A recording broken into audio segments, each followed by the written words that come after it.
never get a chance. I know it might hold me back. I know this whole taking time. I said, why you looking at my ties? I can tell you why we in a prize. I ain't never even have to hide. Face, I watch, I geek a lot. She wanna die, don't you can't I got this lot, it's not the same high. I peek, I watch, I see a lot. I don't got time for the same bullshit. You would've thought I'm not the same guy. Fin de niveau pour aujourd'hui, sauvegarde activée. Bienvenue dans cet épisode 40 de Point de sauvegarde. Putain, 40e épisode. La vie passe vite. Ça fait 40 jours que je fais ça. 40 jours que je fais des points de sauvegarde, même plus parce que j'ai loupé quelques jours. J'ai loupé 2-3 jours je crois sur les 40. Donc on peut faire mieux. Et d'ailleurs par rapport au fait que je mette des musiques, déjà Lil TK, on n'en parle pas assez de la transition à tous ceux qui connaissent vraiment les bails. Et Lil TK, tu as eu, quand il s'est rebranché un peu new jazz, un peu truc, tu vois, dans sa nouvelle era, gros, quand il a sorti Number 2 et Never Last, il y a la transition entre les deux sons. Mon Dieu, mais gros, comment on l'a charbonné tout l'été avec mon frère. Number 2 et Never Last, transition trop folle, toun. Mais par rapport à ça, du coup, par rapport au fait que justement, je sais pas, je l'ai déjà dit dans l'épisode d'avant, mais par rapport au fait que je mette des musiques comme ça, en chaque début d'épisode, bah en fait, maintenant que je poste sur Spotify, il y a des droits d'auteur. Donc il y a moyen que certains épisodes se fassent supprimer à cause du fait que je mette une musique comme ça à chaque début d'épisode, parce que j'ai pas les droits. Et qu'on n'a pas le droit en fait, juste de repost des musiques comme ça du coup. Donc il va vraiment falloir que je me trouve un jingle dès le début de mes épisodes et vite. Donc si jamais il y en a qui font de la musique et qui sont chauds de me trouver un jingle, genre un jingle, en fait je verrai un truc un peu chill, un peu une vibe. Qu'est-ce que je peux mettre en termes de vibe? Tu as, tu sais, le toun toun toun. Euh, Putain, qu'est-ce que je peux mettre comme vibe? Attends, pas ça.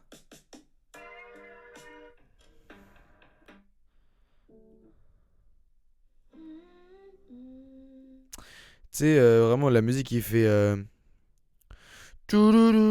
Oh putain, c'est tellement. J'ai pas du tout clair. Un truc un peu. Un truc vraiment chill pour capter, parce que la plupart du temps, puisque quand je tourne, c'est le soir. Donc c'est mieux si c'est un truc chill. Et même, je pense, si tu l'écoutes, la plupart du temps, c'est le soir. Donc un jingle un peu chill. Un peu style. Peut-être Clara Lassane, comme ça, tu vois, un peu style Clara Lassane. Dans la vibe, hein, je parle dans la vibe. Je parle pas du tout de truc, mais genre. Dans une vibe un peu comme ça. Un peu une vibe comme ça, tu vois.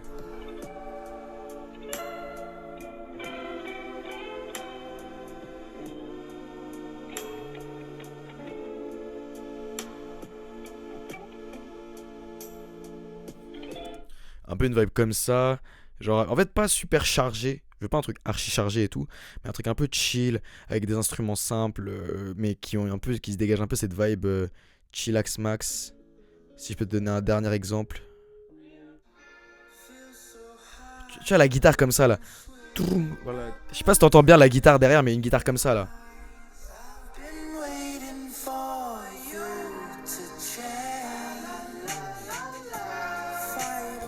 Un peu comme ça. Donc, j'espère, j'espère que le micro est bien branché, sinon je vais péter mon crâne. Mais ouais, un truc un peu dans ce délire là, t'as capté. Si jamais il y a des gens qui sont dispo, enfin qui sont chauds d'essayer de faire un jingle et qui peut peut-être me convaincre, allez sur le serveur Discord et envoyez-moi un MP. Un truc vraiment chill, comme ça, en plus comme ça j'aurai les droits et ça sera carré. Et puis voilà. Sinon, petit rappel, bah du coup, ouais, mon podcast est disponible sur Spotify. Donc si jamais t'as envie d'aller checker le truc sur Spotify et que t'es sur YouTube, va dans la description. Ça doit être dans un des liens que j'ai mis normalement. Va checker. Abonne-toi au podcast sur Spotify, ça me donne de la force. Parce qu'il y a beaucoup de gens qui ont laissé des évaluations, mais personne s'est abonné, bande de gros bâtards. Le grand vénère. Mais ouais, abonnez-vous au podcast sur Spotify pour que ça soit un peu mieux référencé et tout. À ceux qui le feront, merci. Et laissez une évaluation, ça donne toujours de la force et tout. Et allez streamer sur Spotify aussi si c'est plus confortable pour vous. Donc voilà, cœur à tous ceux qui le feront. Et aussi, du coup, je le rappelle ici, je pense que je vais le rappeler dans les prochains jours qui arrivent, mais le 14 avril, on fait un meeting avec Amaury et qui est Exeatan. Donc à tous ceux qui ont envie de venir, c'est le 14 avril, le lundi 14 avril, à partir de 10h au Jardin du Luxembourg, la partie de street workout. On sait pas trop encore ce qu'on va faire sur place à part du sport. Et donc si jamais il y a des gens qui ont des idées d'activités à faire en commu par rapport au sport ou par rapport au dev perso avec plein de gens et tout. Laissez en commentaire des idées qu'on pourrait faire, même si vous venez pas au meeting, pour qu'on puisse un peu tous réfléchir, pour comment on ait des trucs drôles à faire et qu'on soit pas juste là à faire les cons. Voilà, voilà. Je pense que c'est à peu près tout pour commencer. Et pour le sujet d'aujourd'hui, mon gars, j'avais vraiment envie encore de te partager pas mal de choses parce que j'ai remarqué que quasiment tous les derniers épisodes, c'est des trucs où je te donne des conseils. Et il y a un mec sur mon serveur qui m'a dit que j'étais sur une streak. Nathan, hop là, troisième SO pour Nathan, qui m'a dit que j'étais sur une bonne streak de bons sujets, donc merci mon gars, c'est plaisir. Mais en tout cas, ouais, moi j'aime bien en tout cas ce format de vidéo où je donne des conseils parce qu'à la base, c'est un peu pour ça que je fais des vidéos, c'est pour essayer de me donner des conseils pour améliorer la vie des gens. Et donc, j'ai fait une vidéo sur. Comment est-ce que j'ai fait une vidéo sur quoi? D'ailleurs, les gars, on est 1500 sur la chaîne, 1500 abonnés, grosse dinguerie. Et sur mon serveur Discord, on est bientôt 600, on est genre 570, 580. Donc, grosse dinguerie.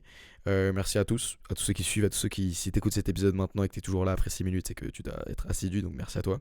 Et donc, ouais, les derniers épisodes, c'est comment ne plus avoir peur du rejet social, comment être plus socialement attractif, comment ne jamais passer une mauvaise journée, comment savoir si une meuf va avec toi, comment faire une dopamine détox. Et aujourd'hui, je pense qu'on va refaire un dernier épisode sur comment. De toute façon, t'as vu le titre. Et je pense que je sais pas si c'est un épisode qui va faire cliquer beaucoup de gens. Mais perso, moi, c'est un truc qui m'intéresse énormément et qui m'a énormément intéressé quand je me suis renseigné sur le sujet. Et c'est le comment devenir pote avec n'importe qui. Et je vais pas te mentir que j'ai un peu trifouillé le titre et un peu trifouillé le sujet pour que ça corresponde à quelque chose de plus attractif. Parce que c'est pas exactement ça que je vais t'apprendre et que je vais essayer de t'aiguiller. Ça se dit pas du tout. Mais c'est pas exactement sur ça que je vais essayer de t'aiguiller. C'est plus. Enfin, si en vrai, ça va être sur. Si en vrai, ça va être sur ça. Ça va être sur ça. Mais en gros, d'où cette idée m'est venue. Cette idée à la base, elle m'est venue parce que maintenant, du coup, que je consomme plus de réseaux sociaux, plus trop de contenu rapide, j'apprécie beaucoup plus consommer du contenu long. Et du coup, j'ai commencé à regarder beaucoup de podcasts et surtout le podcast de Chris Williamson, Modern Wisdom. Modern Wisdom, si tu connais pas, c'est du coup le podcast de Chris Williamson, comme je viens de le dire. Et si jamais t'as jamais écouté un seul épisode, frérot, va au moins checker un seul épisode parce que gros, il y a tellement d'épisodes sur tellement de sujets différents que forcément tu trouveras un truc qui t'intéresse. C'est le meilleur podcast du monde, je crois. Genre littéralement, à part avec celui de Joe Rogan, je crois que c'est un des plus gros podcasts. Il a littéralement eu tout le monde. Il a eu Anthony Robbins, il a eu Andrew Huberman, il a eu Chris Bumstead, il a eu Alex Hormozy, il a eu Hamza. Je sais pas s'il a eu Iman Gadzhi, je suis pas sûr. Mais en tout cas, il a eu énormément de gros guests. Et donc c'est vraiment un podcast banger si jamais t'as envie d'en tirer de la value. Et personnellement, un épisode que j'ai regardé en entier, qui dure environ 1 heure et quelques, et qui m'a vraiment marqué, c'est How to be a super communicator. Donc en gros, c'est comment être un super communicateur. Et ce terme de super communicateur, il m'a beaucoup intéressé. Parce qu'on sait tous que c'est un mec qui communique. Un communicateur, c'est un mec, c'est bon, tu le vois dans la rue. Communicateur? Communiqueur? Non, communicateur. Communicateur, c'est un mec qui parle, t'as vu, juste quand tu communiques avec les gens et tout, mais un super communicateur, j'étais hyper intrigué par ce que c'était et sur comment est-ce que je pouvais essayer d'en devenir un. Le terme de super communicateur, tu peux peut-être un petit peu deviner sa signification, mais moi ça m'intéressait beaucoup. C'était un épisode avec Charles Duhigg, je sais pas comment ça se prononce son prénom, mais c'est Duhigg. Charles Duhigg, je crois que c'est comme ça que ça s'écrit. Charles Duhigg. Ouais, c'est ça. Charles Duhigg. C'est bizarre le nom, mais bref. Et en gros, c'est un mec justement qui a écrit le livre Super Communicator. Et ça m'intéressait de ouf. Parce qu'en gros, du coup, il explique au début que un super communicateur, c'est un mec qui peut, ou une personne, qui peut connecter, qui peut lier, qui peut tisser des liens avec n'importe quelle personne. Juste parce que c'est un super communicateur. C'est-à-dire qu'en gros, ça suit un petit peu la trame sociale que j'ai abordée précédemment avec le rejet social, avec le fait d'être plus attractif. Mais là, ça va beaucoup plus en détail parce que c'est un mec dont c'est le métier. C'est un auteur, moi pas du tout, il est journaliste et auteur américain et apparemment il a étudié ça. Putain, mais c'est lui qui a écrit Le pouvoir des habitudes. Oh la dinguerie. Attends, excuse-moi, mais wesh, parce que là je suis en train de regarder son truc. Putain, c'est lui qui a écrit Le pouvoir des habitudes. La dinguerie. Mais il est grave chaud ce mec. Mais attends, mais c'est un putain de crack. Parce que le livre, pour si tu connais pas, le livre sur les habitudes, c'est vraiment un. The Power of Habit, c'est vraiment une dinguerie. Hein. Wesh, la dinguerie de fou. Bon, ok, super. Bah, Charles Duhigg, c'est vraiment un crack de fou, comme tu peux le voir. Mais moi, du coup, je le connaissais pas avant le podcast. Et honnêtement, j'étais hyper intrigué sur comment être un super communicateur. Parce que je sais pas toi, mais l'aspect social d'une vie, personnellement, j'y apporte beaucoup d'importance. Parce que avoir la capacité de connecter avec les gens, et là, dans ce cas-là, comme il l'a dit, de pouvoir connecter avec n'importe quelle personne, c'était un truc que je trouvais incroyable et je m'étais dit, ouais, genre, si jamais moi aussi je peux connecter avec n'importe quelle personne, je prends, tu vois. Je suis chaud pour le faire. Et donc, j'ai regardé l'épisode en entier et personnellement, j'ai retenu deux trois aspects parce qu'en fait, je peux pas, l'épisode est trop long, je vais pas te donner tous les détails ici, mais en tout cas, je vais te donner quelques détails que j'ai retenus moi de la vidéo et que personnellement, j'essaye de commencer à appliquer dans ma vie et il y a certains conseils même que j'appliquais déjà. Mais en tout cas, c'est vraiment des pistes, des conseils vraiment game changer, je trouve, pour essayer d'être un super communicator, donc un super communicateur. Après, le mot est assez transparent, donc je sais pas s'il y a besoin de le traduire juste avec un accent en français, mais bref. Comment être un super communicateur, du coup, j'ai retenu, je vais donner 2-3 grands points pour vraiment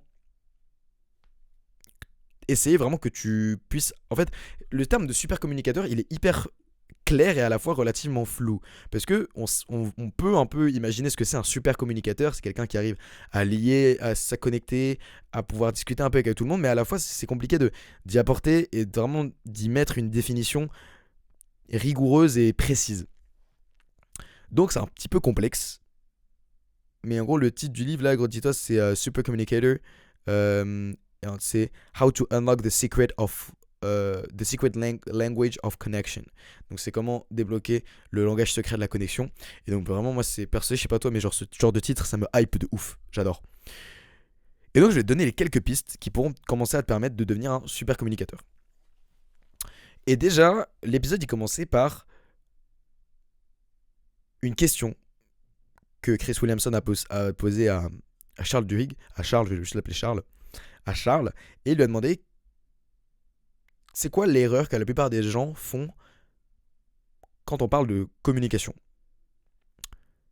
Et Charles a dit que la plus grosse erreur que les gens faisaient par rapport à ça, c'était que beaucoup de gens pensent que la communication et que le fait d'interagir avec des gens, c'est quelque chose qui va venir. C'est quelque chose qui va se faire. C'est un truc qui vient avec le temps, comme ça. Alors qu'il a dit, si jamais tu t'observes les gens qui sont des très très bons communicateurs, qui s'expriment vraiment très bien et qui arrivent vraiment à connecter avec les gens, tu leur demandes si jamais ils ont toujours été comme ça, quasiment tout le monde, ou tous ceux qui sont dans ce cas-là, te diront que non, qu'à la base c'était des petits mecs un peu renfermés, un peu introvertis, et qu'ils ont dû commencer à s'améliorer, à pratiquer et à expérimenter des choses pour en arriver là où ils en sont. Donc déjà, pour pas que tu aies de méprise, la communication et le fait d'interagir avec des gens, c'est pas quelque chose qui va venir, c'est quelque chose que tu vas devoir faire de façon active et que tu vas devoir pratiquer de façon active pour vraiment t'améliorer dans ça. C'est pas un truc qui va venir comme les plupart des gens pensent.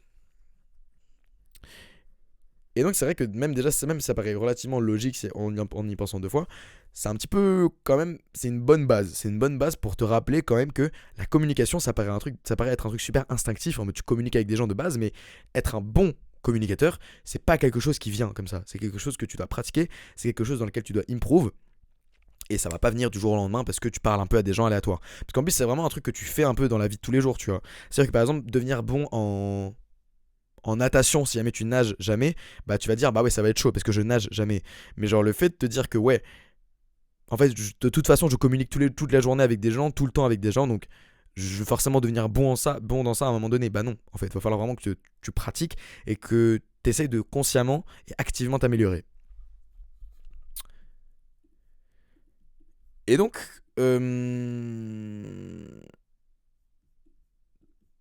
excuse-moi. Du coup, après, du coup, par rapport aux conseils et par rapport aux tips et aux skills à avoir en tant que super communicateur, il y en avait plusieurs. Du coup, moi, je vais t'en présenter genre deux trois. Et le premier, c'est la capacité à savoir poser des bonnes questions et à poser des questions. Un bon communicateur et un bon listener, donc un bon mec. En fait, listener, c'est plus clair que écouteur. Parce que listener, c'est un mec qui écoute, tu vois, en anglais. Mais un écouteur en français, ça veut un peu rien dire. Genre, ouais, t'es un bon écouteur, comment on peut dire, t'es une bonne audience. Bizarre. Donc, je vais dire un bon listener. Donc, en gros, une des premières caractéristiques d'un super communicateur, c'est que il pose des bonnes questions. et qu'en fait, il pose beaucoup plus de questions que la moyenne. Il pose énormément de questions au mec avec qui il parle. Et déjà, quand j'ai entendu ça, j'étais en mode, ouais, je suis totalement d'accord.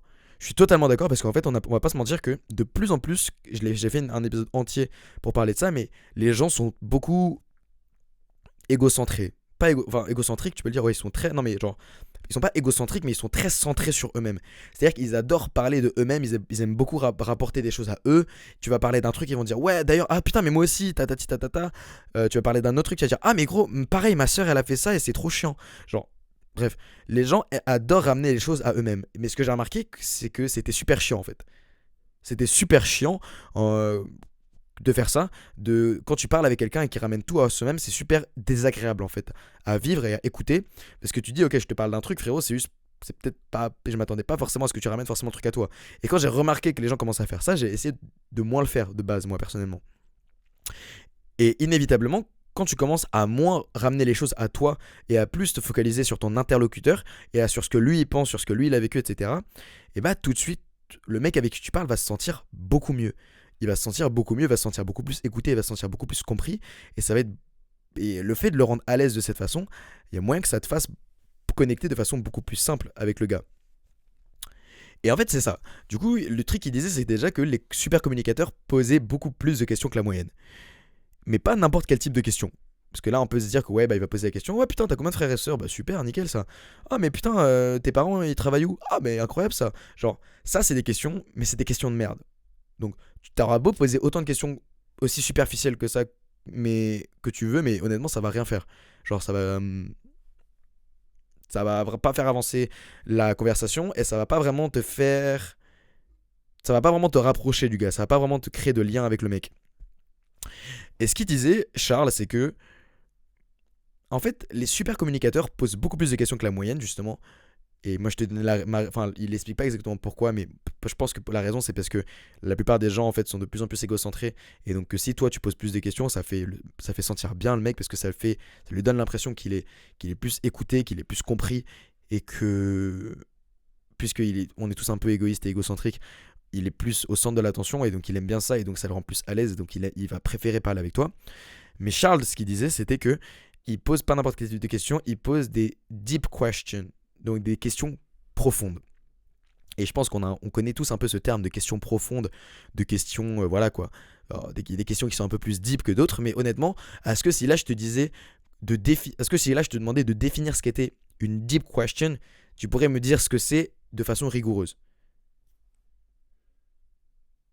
Essaye de me le dire maintenant en commentaire, mets le timecode de maintenant, et avant que je te dise la réponse, là frérot, fais pause sur la vidéo, et tu me dis, selon toi, c'est quoi une deep question? En mode, ça repose sur quoi? Une question profonde, une question qui a fait avancer un peu plus le truc. Le temps que tu écrives ton truc ou que tu fasses pause, etc. Je veux boire un petit peu d'eau parce que c'est important de rester hydraté.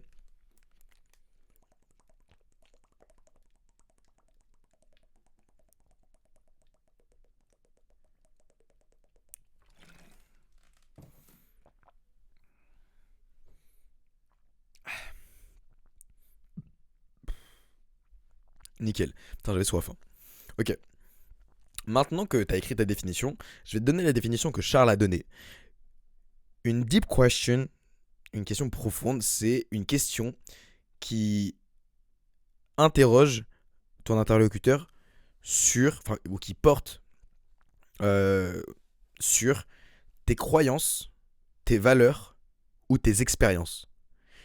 Une deep question, c'est ça. C'est une question qui repose sur un des trois trucs. Je te répète, c'est une question qui porte sur tes valeurs, tes croyances ou tes expériences. Si jamais tu poses une question qui porte sur un de ces trois trucs-là, par exemple, à ton interlocuteur, c'est une deep question. Et le problème, c'est que la plupart des gens ne posent pas ce genre de questions. La plupart des gens pensent poser des deep questions parce que, bah, je sais pas, genre, ils savent pas trop ce que c'est, etc. Mais une deep question, c'est ça. C'est un truc qui porte sur ces trois choses. Ou une des trois choses. Et donc maintenant que tu sais ça, tu vas pouvoir beaucoup mieux distinguer les deep questions.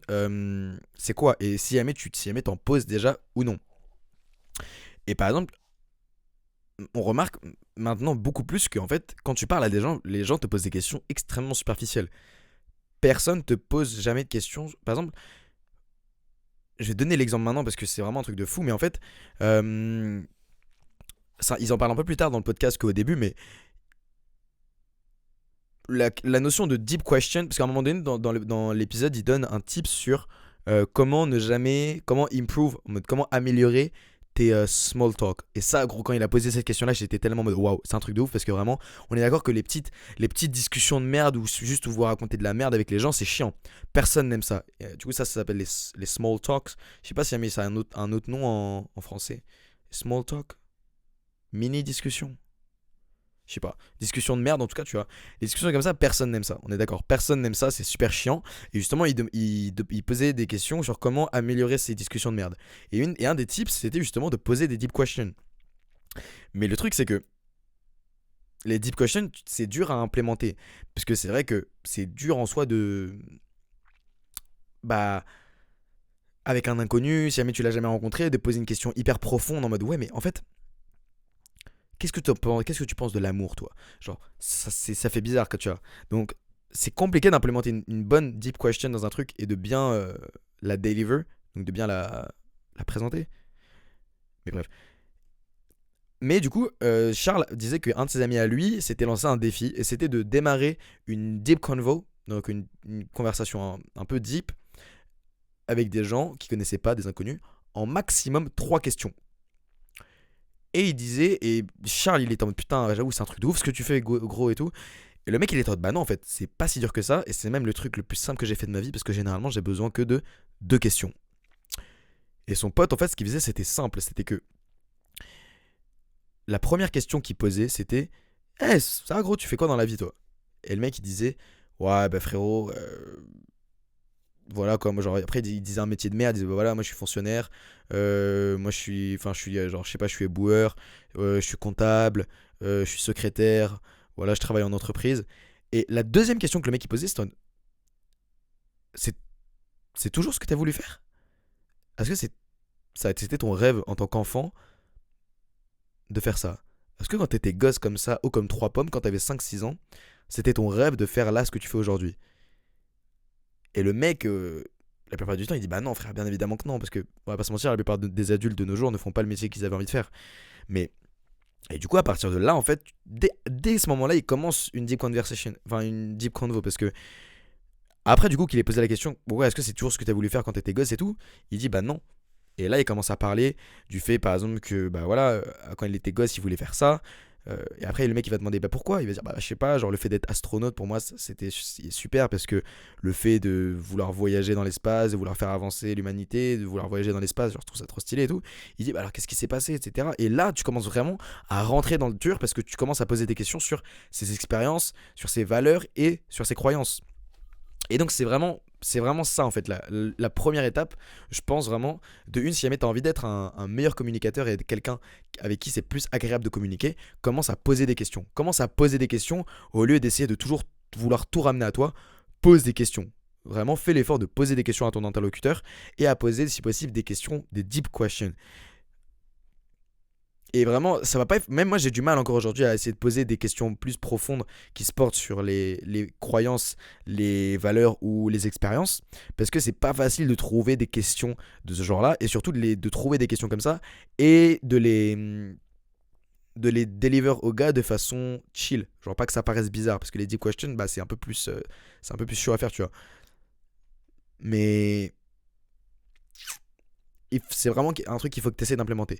En type de deep question, c'est un truc aussi qui pourrait par exemple porter sur les émotions du mec. Les émotions du mec en mode. Il avait donné un super exemple, Charles, dans son truc. C'était par exemple, imagine que tu as un pote à toi. Lui, en fait, je crois que c'était un cas à lui. C'était un cas à lui et il disait que par exemple, bah, il y avait un pote à lui qui. Il est vieux, un peu Charles, donc tu vas voir. Mais il y avait un pote à lui, par exemple, qui. Ses enfants, ils allaient être diplômés. Ils allaient être diplômés. Et donc son pote il vient le voir, il lui dit hey frérot, mes enfants ils ont été diplômés là il y a pas longtemps, je suis allé à la cérémonie et tout, c'était trop bien. Et Charles, il se dit qu'il aurait pu poser la question oh, comment est-ce que c'était? Comment est-ce que c'était la cérémonie? Comment est-ce que c'était le truc? Tes enfants, félicitations pour tes enfants, etc. C'est trop bien. Mais au lieu de dire ça, Charles, il a dit un truc du genre putain, comment est-ce que tu t'es senti quand tes enfants, ils ont été diplômés, qu'on leur a donné leur diplôme et qu'ils avaient enfin fini, je crois que c'était high school ou le college, je sais plus quoi. Et ça, tout de suite, tu vois, ça fait basculer la conversation dans un tout autre niveau. Et là, c'est fini les small talk de merde où tu dis de la merde au mec. Là, mon gars, le mec, il va commencer à dire, bah, je me suis senti super fier d'eux. Et en fait, à partir de là, c'est facile de construire une conversation un peu plus deep et un peu plus intéressante. Justement parce qu'en fait de base tu parles de trucs plus intéressants que des trucs hyper superficiels comme bah, comment c'était, etc. Au lieu de vraiment au lieu de te porter sur l'action et les choses factuelles de ce qui est arrivé, parce qu'en soi les choses qui sont arrivées on s'en bat relativement les couilles en vrai, genre on s'en branle de ouf ce qui s'est passé. Ce qui s'est passé à la limite tu peux le passer en revue comme ça, mais ce qui rend une conversation intéressante généralement c'est les trucs qui sont au-delà du réel, qui sont au-delà de ce qu'on peut voir et de ce qu'on peut enfin, et de ce qu'on peut observer. C'est ce que les mecs, c'est le genre de truc que les mecs pensent, le genre de truc que les mecs ressentent. Et généralement, tu sais, les discussions de fin de soirée comme ça porte sur ça. Les discussions de fin de soirée qui sont hyper intéressantes où la vibe elle est trop bien, elles portent rarement sur un truc super factuel en mode c'est quoi la démo, genre l'évolution de l'économie mondiale, je sais pas, genre tu vois. C'est des trucs hyper deep où les deux disent ce qu'ils pensent et les deux disent ce qu'ils ressentent. Et pour moi, c'est ça qui rend une discussion vraiment intéressante. Et c'est pour ça que, par exemple, Charles, en posant la question à son pote, comment tu t'es senti quand tes enfants ils ont été diplômés, c'est un bête de start en fait pour commencer une conversation de fou.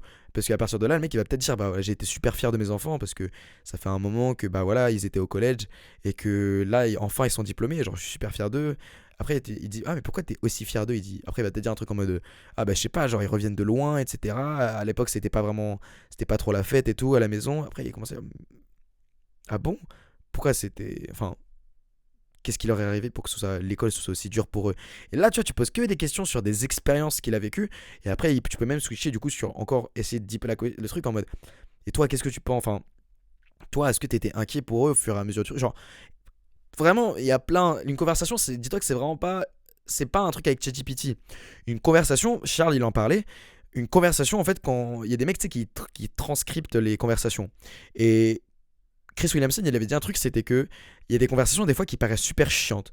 Parce que tu as l'impression que la conversation, c'est juste un match de tennis où chacun attend de frapper la balle pour pouvoir dire le truc qu'il a à dire. Et du coup, c'est juste des va-et-vient en mode ah, tu penses ça? Ouais, moi aussi je pense ça. Ah, bah toi aussi tu penses ça? Ouais, moi aussi je pense ça. Et ça rend la discussion inintéressante. Et Charles, il a dit un truc, c'était qu'il y a certains mecs, leur métier, c'est de transcrire les conversations qu'ils ont avec certaines personnes. Je sais pas trop pourquoi, mais en gros, certains mecs, leur métier, c'est ça. Et euh, il voyait que les bonnes conversations n'étaient pas du tout bien organisées. Elles n'étaient pas du tout linéaires, elles n'étaient pas du tout très bien structurées, mais elles étaient super désordonnées et beaucoup plus organiques en fait. Une vraie bonne conversation que tu as avec un mec avec qui tu connectes n'est jamais très bien structurée, n'est jamais très bien organisée, simplement parce que c'est pas comme ça qu'une conversation est censée marcher. C'est pas une question-réponse, c'est pas tu parles et après je parle. Une conversation, c'est un truc beaucoup plus vivant, beaucoup plus organique, beaucoup plus mouvant que juste une question-réponse, comme Chris Williamson, comme un match de tennis où les deux attendent de frapper la balle pour parler du truc qu'ils veulent. Le fait de rendre une discussion beaucoup plus organique, ça va la rendre beaucoup plus désordonnée. Mais figure-toi que c'est comme ça qu'une vraie bonne conversation est censée se passer. Donc, vraiment, essaye pas d'améliorer quoi que ce soit et tout, mais essaye de remarquer ça la prochaine fois que tu discutes avec quelqu'un si jamais la conversation est plus linéaire qu'organique. Et tu remarqueras que la plupart du temps, au moment où tu remarques que la discussion est plus linéaire, tu vas dire putain, c'est vrai qu'elle est un peu chiante la discussion. Une conversation trop linéaire, vraiment, où vous attendez chacun de parler, c'est chiant, genre. C'est chiant. Et au contraire, j'aimerais bien voir le script ou la transcription d'une discussion de fin de soirée. Mais ça m'étonnerait que le bail soit très très linéaire et super bien organisé. Pourtant, on est d'accord que à tous ceux qui ont vécu ce genre de discussion post-soirée où tout le monde est parti, où il reste que 2-3 gars dans le salon, c'est les meilleures discussions du monde. Et pourtant, vraiment, c'est un des trucs qui caractérise ce bail, c'est que c'est pas du tout organisé.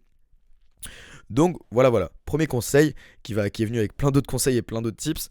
Essaye de poser des meilleures questions. Essaye de poser plus de questions. Essaye de de poser plus de questions, c'est tout. Et de poser des meilleures questions aussi. Essaie de poser des deep questions. Essaie de les trouver toi-même. Comme je te l'ai dit, du coup, une conversation, c'est pas un truc linéaire, c'est pas un truc super strict à suivre. Donc tu le verras sur le terrain, de toute façon il faut que tu testes, il faut que tu pratiques. C'est pas un truc qui, comme Charles Duhigg l'a dit, c'est pas un truc inné, c'est pas un bail, tu vois, genre faut voir que tu pratiques. Je m'éternise beaucoup sur un point, ça fait 15 minutes que je parle du même truc, faudrait peut-être que je commence à faire des podcasts un peu plus longs, hein. Le deuxième truc dont Charles avait parlé, enfin c'est pas le deuxième truc, mais c'est le deuxième truc dont j'ai envie de parler pour la vidéo. Un des deuxièmes trucs du coup qui caractérisait les super communicators, c'était le fait que c'était des good listeners, c'était des très très bons écouteurs. Encore une fois en français ça se dit pas trop, mais vraiment une traduction pour listener, c'est quoi une traduction pour listener? Un écouteur, une audience, genre un mec qui écoute.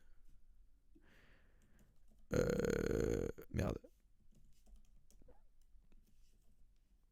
Auditeur, ouais, auditeur, auditrice. En gros, être un meilleur auditeur.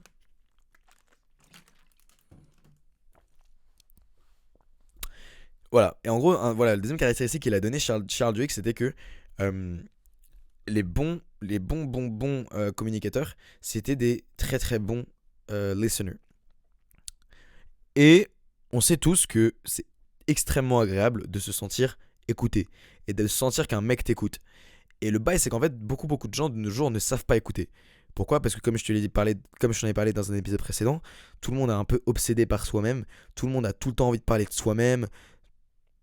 Genre vraiment, on a tous un peu cette manie malsaine de vouloir tout rapporter à soi parce qu'on s'aime un peu tous trop, tu vois. On a toujours envie de rapporter à des expériences personnelles et du coup, au final, c'est rare de trouver des bons listeners, des bonnes personnes qui savent écouter et qui savent te faire sentir écouter.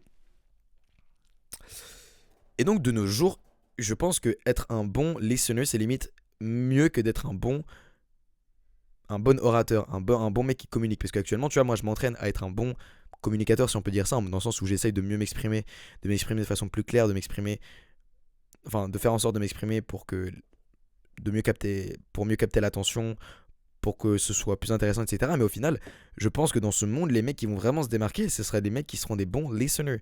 Parce que de nos jours, personne n'écoute personne. Et c'est horrible. Et donc, gros, si jamais déjà je peux t'aider à essayer d'avancer vers ce chemin pour être un meilleur listener dans cet épisode, ce serait vraiment un banger. Mais donc, pour ça, je vais donner quelques tips. Un, un des tips qu'il donnait, c'était reformuler. Déjà, c'était vraiment se concentrer sur ce que la personne dit. Il y a beaucoup de gens qui écoutent une conversation ou une personne nous dit d'une oreille. Genre, vraiment, ils écoutent comme ça, vite fait, ce qu'il dit le mec, mais ils écoutent pas réellement. Et en fait, c'est un peu chiant. Genre, parce que c'est un peu chiant parce que je sais pas si ça t'est déjà arrivé de parler et de sentir que le mec il t'écoute à moitié, mais c'est horrible à vivre et c'est pas agréable. Et en fait, si jamais t'as vraiment envie de faire en sorte que le mec se sente à l'aise pendant qu'il parle et que vraiment tu montres et pour vraiment montrer que t'écoutes, déjà premier truc, essaie de te concentrer sur ce qu'il dit. Essaie de te concentrer sur ce qu'il dit, essaie de comprendre ce qu'il dit, essaie de vraiment essayer de t'intéresser et de comprendre ce qu'il dit, essaie de comprendre sa pensée, ce qu'il essaye de dire. Et le meilleur truc qu'il avait donné, c'était Charles Duhigg. Après ça, c'était la reformulation. Un truc super pour montrer au mec que t'écoutes, et que t'es actif dans ton écoute, c'est reformuler ce qu'il dit ensuite pour être sûr que t'as compris ce qu'il voulait dire. Ça paraît un peu un truc de con dit comme ça fait un peu genre perroquet, mais je t'assure que genre c'est vraiment un truc intéressant et agréable à vivre quand quelqu'un te le fait. Parce que ça te dit, ok, le mec m'a vraiment écouté, le mec a vraiment compris ce que je voulais dire, et c'est cool. Parce que tu vas voir que par exemple, je vais donner un exemple tout con. Mais je vais dire, imaginons que moi je discute avec un mec et que je lui dis, ouais gros, en ce moment les cours c'est vraiment la merde et tout, genre, je sais pas, je comprends rien, les profs et tout, ça me fait chier, j'ai l'impression qu'il y a personne qui veut m'aider, euh, genre mes notes c'est de la merde et tout, j'ai peur de redoubler. Et là, le mec, tu vois, il va dire, je sais pas, un mec random, il va peut-être dire, ah ouais, non, ah ouais, c'est chaud, ah ouais, c'est miskin à toi et tout, genre, hard, hard, hard. Il y a peut-être un mec qui est un peu mieux en communication et qui, putain, ça fait que de bouger, et qui est peut-être un meilleur auditeur ou une meilleure auditrice, il dirait un truc du genre, ah putain, mais donc, le fait d'avoir des mauvaises notes à l'école et tout, là, ça te fait vraiment peur, genre, pour ton redoublement, et genre, où il va dire un truc du genre, attends, mais en fait, genre, c'est parce que t'as. Donc, en gros, c'est parce que tu sens que les profs ils t'aident pas trop, etc., que t'as des notes de merde, tu penses? Ou genre, c'est parce que genre, tu travailles pas ou que les cours ils te font chier. Ou il va de nouveau dire un autre truc du genre ah, en gros, là, genre, en ce moment, l'école, c'est de la merde et tout, en fait, ouais, c'est vraiment ce que j'ai dit. Mais bref, le mec va essayer de répondre en reprenant ce que le gars disait pour essayer de faire en sorte de montrer qu'il a compris ce qu'il voulait dire et de montrer qu'il a vraiment écouté. Parce que, honnêtement, frérot, imagine, tu commences à parler de tes problèmes scolaires et te dire en mode, ouais, bah voilà quoi, à l'école, c'est de la merde, à l'école, je me fais chier et tout. Les profs, j'ai l'impression, ils veulent pas m'écouter. J'ai peur et tout pour le redoublement, ça me fait chier, quoi. Entre un mec qui va te répondre, ah ouais, non, c'est chaud, ah, grosse force, frérot, et un mec qui va te dire, ah, mais donc en gros, là, t'as peur de redoubler, tu penses, à cause de tes mauvaises notes, mais tes mauvaises notes, tu penses, elles viennent du fait que tu travailles pas trop ou du fait que, justement, comme tu l'as dit, les profs, ils t'aident pas. Là, mon gars, le fait qu'en fait, le mec, il ait repris ce que t'as dit et le fait qu'il l'ait dit, genre, qu'il l'ait reformulé pour montrer qu'il avait compris, tu vas dire, putain, le mec, en fait, tu vas pas te le dire consciemment, putain, le mec me comprend, mais tu vas sentir que le fait qu'il rebondisse sur ce que tu as dit, ça va prouver que le gars t'écoute. Et de façon inconsciente, ça va rendre la conversation plus agréable parce que tu vas dire, putain, le gars s'intéresse un petit peu plus à moi et le mec s'intéresse réellement à ce que je dis. Donc déjà, conseil numéro 2, essaye d'être un meilleur listener et essaye pour ça de comprendre ce que le gars dit, de comprendre son point de vue, de te concentrer sur ce qu'il dit et de vraiment éprouver de l'intérêt pour la discussion que tu as avec la personne. Et pour montrer que tu as compris, essaye de reformuler avec tes mots à toi ce que le gars dit, soit juste en termes de confirmation, en mode tu peux juste le reformuler en mode par exemple du coup avec l'exemple précédent, ah ouais donc en gros là t'as vraiment peur de redoubler à cause de tes notes. Bah là tu vois c'est tout con, genre t'as vraiment repris ce qu'il a dit mais c'est pour au moins prouver que t'as compris. Ou alors dans ce cas là tu peux même essayer de rebondir avec une deep question comme je l'ai fait précédemment en mode ah ouais mais donc t'as peur de redoubler, tu penses ça vient d'où? Genre pourquoi est-ce que t'as aussi autant peur de redoubler? Ça peut être un truc tout con tu vois mais genre ça après ça permet d'engager vraiment un bail parce que peut-être que le mec après il va répondre ah bah je sais pas mais genre frérot je pense que ça vient du fait que j'ai l'impression que redoubler, ça va me faire perdre une année de ma vie, etc. Et que j'ai peur de ça, genre j'ai pas envie d'avoir ce sentiment de perdre du temps. Et après, à partir de là, mon gars, la discussion, elle va vraiment rentrer dans une autre dimension. Et ça va vraiment te faire vraiment bien connecter avec le mec. Et finalement, je sais pas si la vidéo va s'appeler comment devenir pote avec n'importe qui ou ça va être devenir... comment connecter avec n'importe qui. Je sais pas, je verrai. Mais en tout cas, voilà, ça c'est le deuxième tips. Essaye d'être un listener plus actif et fais ce que je t'ai dit de faire pour montrer que t'écoutes. Et le dernier conseil que je vais te donner, parce que l'épisode est déjà assez long, et pour moi qui est vraiment le truc dans l'épisode qui m'a le plus striké, peut-être que je ferai un épisode 2 de cette série de vidéos, enfin de comment être un super communicateur, parce qu'il y a plein d'autres conseils qu'il donne et que j'ai pas pu citer là parce que j'ai passé trop de temps sur les autres conseils. Mais le dernier truc qui m'a striké, c'était le moment où ils ont parlé de vulnérabilité. Et selon moi, c'est le truc qui m'a le plus ouvert les yeux et qui va me permettre, je pense, de connecter avec le plus de personnes. Pourquoi? Simplement parce que la vulnérabilité, c'est la chose qui permet aux gens de plus se rapprocher et de plus vraiment se sentir proche de quelqu'un. Mais avant que je te parle de vulnérabilité, je vais essayer de la définir parce que beaucoup de gens se méprennent sur cette définition. Beaucoup de gens pensent que la vulnérabilité, c'est se mettre dans les bras de quelqu'un et chialer et faire ma vie c'est de la merde. Et là, t'es vulnérable envers la personne parce que t'es dans une position de merde. Non, en fait, la vulnérabilité, c'est pas ça. La vulnérabilité, comme selon la définition que Charles a donnée et auquel j'adhère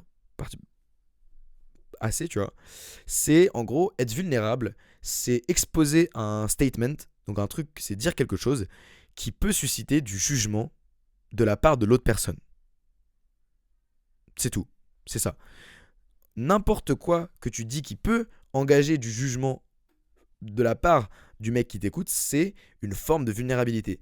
Et après, à partir de ça, il y a plusieurs degrés de ça, il y a plusieurs niveaux d'intensité. Et par exemple, il donnait un exemple tout con, c'était que, bah, imagine, tu dis à un mec que tu préfères Star Trek à Star Wars. C'est un statement de con, parce que Star Wars, c'est bien évidemment mieux que Star Trek, tu vois, pour la plupart des gens.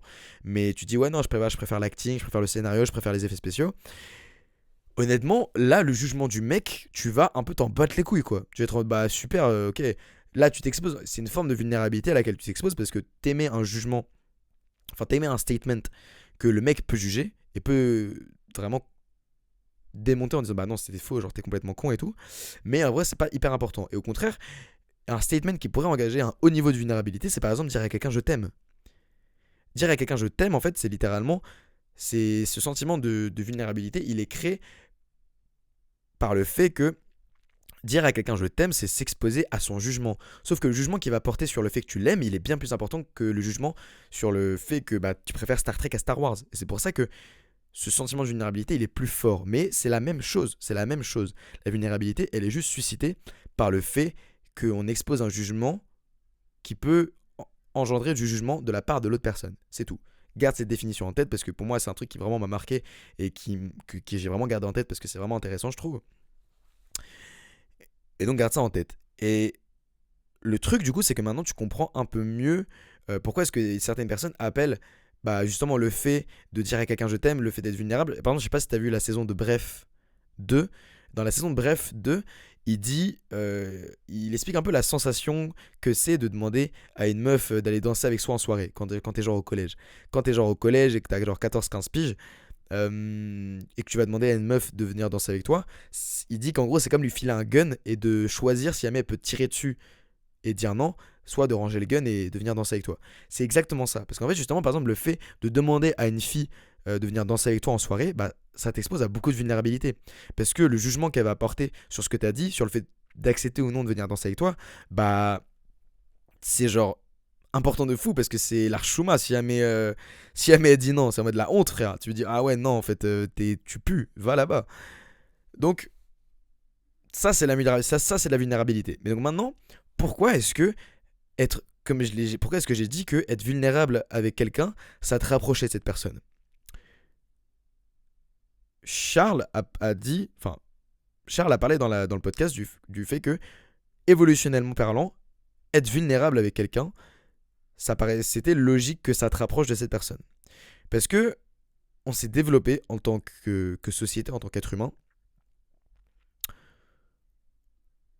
Et c'est le développement de cette société qui nous a permis de survivre. Le truc, c'est que on devait trouver des moyens de comment tu dis rule, de régner, de réguler cette société de la façon la plus efficace possible. Et réguler cette société, c'est par exemple faire en sorte que personne ne vole, personne ne tue et personne n'enfreine les lois. Tu vois, on a créé des lois pour essayer de réguler et d'essayer de modérer la population et la société pour faire en sorte que la personne ne commette de délits et de faire en sorte que tout le monde vive harmonieusement, en pleine harmonie. Mais donc le truc, c'est que maintenant, pour faire en sorte que les gens respectent cette règle et ces lois imposées, il y a plusieurs moyens qui sont mis en place. Et le truc, c'est que l'évolution a fait que on a choisi le moyen le plus efficace. Enfin, notre cerveau a choisi le moyen le plus efficace. Parce que, par exemple, pour faire en sorte que les gens respectent ce truc et qu'on n'ait pas tous à se fliquer de façon constante, tu vois, parce que par exemple, un moyen pas du tout efficace de gérer une société et d'évoluer en tant que société et de faire en sorte que les règles soient bien respectées, c'est par exemple se fliquer, associer un policier par habitant et de faire en sorte que ce policier reste tout le temps avec cet habitant pour être sûr que il va pas commettre de délit. Ça, par exemple, c'est un truc pas du tout efficace. Ou même faire en sorte que de tout le temps se regarder les uns et les autres pour être sûr qu'on commet pas de délit, ça, pas du tout efficace, parce que ça te demande tellement d'énergie, de temps et de force mentale que c'est pas du tout efficace. Et un des moyens, évolutionnellement parlant, les plus efficaces pour être sûr qu'on va pas commettre de meurtre ou qu'on va pas commettre de délit, c'est la vulnérabilité. Pourquoi? Simplement parce que quand tu rencontres un mec que tu connais pas, en gros, ton cerveau se dit, donc en gros là, ce mec-là je connais pas ce mec, à tout moment, il peut me buter. À tout moment, il peut me faire une dinguerie et je sais pas en fait, je ne connais pas ce gars-là. Il peut me faire un truc de fou et personne ne va être là pour m'observer, donc j'ai peur. J'ai peur et je sens cette distance entre lui et moi.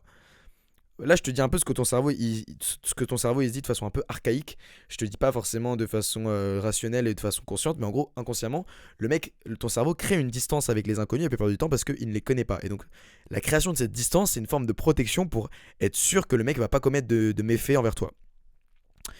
Et le truc, c'est que le fait de se livrer au mec et d'exposer un statement qui peut engager du jugement et avoir cette forme de vulnérabilité envers cette personne-là, ça va te faire sentir plus safe. Simplement parce qu'en fait, ça donne du leverage au gars. Ça donne du leverage parce que ça lui fait dire en mode ah ok, genre là en gros, il m'a donné une partie de lui. Genre, il m'a donné un moyen de lui foutre la honte ou de le mettre dans le mal. Et donc, mais. Et genre, c'est une forme de confiance qu'il m'a attribuée, tu vois. Et le fait justement d'avoir ce sorte de leverage sur le gars, savoir d'avoir cette sorte de trappe qui à tout moment peut le faire tomber, et bah ça va te rapprocher de lui. Et ça va te faire en mode ok, c'est cool. Et si en retour, toi, tu lui exposes une forme de vulnérabilité, donc un truc qui peut engager du jugement envers lui, en mode, je sais pas, ouais, bah genre moi par exemple, ma vision du couple, c'est ça, ça, ça, ça, ça. Là, tu t'exposes au mec, tu te rends vulnérable envers lui parce que encore une fois, t'as émis un statement qui peut engager du jugement. Et le fait que vous deux, par exemple, vous ayez échangé une forme de vulnérabilité, ça fait que vous deux, et bah, maintenant vous avez du leverage. Genre, vous pourriez vous juger l'un et l'autre et dire de la merde sur l'un l'autre. Donc, inconsciemment, genre limite vous butez entre vous si jamais tu vois, tu veux un peu remonter, genre c'est un peu brossian, dit comme ça, tu vois, mais genre t'as capté, genre t'as du leverage pour mettre dans le mal le gars, et ce leverage que t'as, ça te rassure parce que tu dis ok, en fait là le mec, si jamais il veut me buter, moi j'ai ce leverage, genre ça paraît con dit comme ça, mais je te dis dans ton cerveau ça marche pas exactement comme ça, mais ça marche presque comme ça, genre de façon inconsciente c'est comme ça. Genre, tu dis, en fait, même si le mec là, il pourrait faire un truc de ouf envers moi, genre il pourrait me buter, moi j'ai ce leverage qu'il m'a donné. Genre, il m'a donné une part de lui, il m'a donné une forme un peu. Une sorte de faiblesse, tu vois. Et donc, j'ai moins peur que ce mec me bute parce que j'ai ce leverage, j'ai cette information, cette vulnérabilité qui fait que je me sens plus à l'aise avec lui. Et en fait, tu verras que c'est ça la plupart du temps. La plupart du temps, quand tu te rapproches beaucoup des gens, c'est parce que vous échangez vous deux beaucoup de vulnérabilité. Vous échangez beaucoup de propos qui peuvent émettre du jugement de la part de l'autre personne. Et ça permet de vous rapprocher énormément. Et encore une fois, je vais reprendre l'exemple des conversations de fin de soirée. Parce que personnellement, c'est le genre de moment où je sens que tu connectes le plus avec les gens. Et en fait, c'est ça en fait. Parce que justement, dans ce genre de truc, tu dis uniquement des trucs que tu penses et qui peut émettre du jugement et qui te rendent vulnérable envers ces personnes-là. Et le fait justement de se rendre vulnérable envers ces personnes-là, eh ben, ça va te rapprocher d'elles. Ça va te rapprocher énormément d'elles, ça va te faire créer beaucoup de liens avec elles, et donc au final, ça va vraiment te faire en sorte de créer une relation beaucoup plus proche, beaucoup plus soudée, et beaucoup plus intéressante qu'une relation superficielle de merde. Et donc vraiment frérot, si jamais tu as envie d'essayer de commencer de connecter avec les gens et de te rapprocher avec les gens pour créer des liens beaucoup plus profonds que juste dire bonjour, au revoir au lycée, le fait de se rendre vulnérable et le fait d'émettre des statements qui peuvent te rendre vulnérable envers la personne, c'est un truc qui va te rapprocher. C'est un truc qui évolutionnellement parlant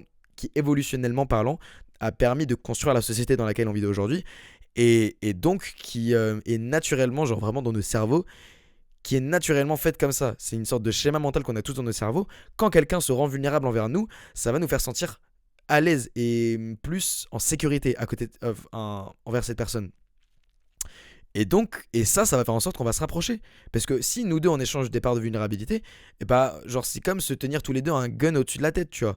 Et ça paraît un peu con dit comme ça, mais genre vraiment, le fait d'avoir tous les deux ce leverage et tous les deux avoir ces informations euh, qu'on ne dit pas forcément à tout le monde, et ces trucs, c'est pas des confessions, hein. Comme je le répète, c'est vraiment pas des confessions que tu dis au mec en mode oui bah voilà mon daron est mort, nanani nanana. C'est pas des confessions que tu fais, vraiment je te dis c'est des statements qui te rendent vulnérable, parce que vulnérabilité c'est pas uniquement s'exposer à ses problèmes de famille et tout, c'est vraiment n'importe quoi.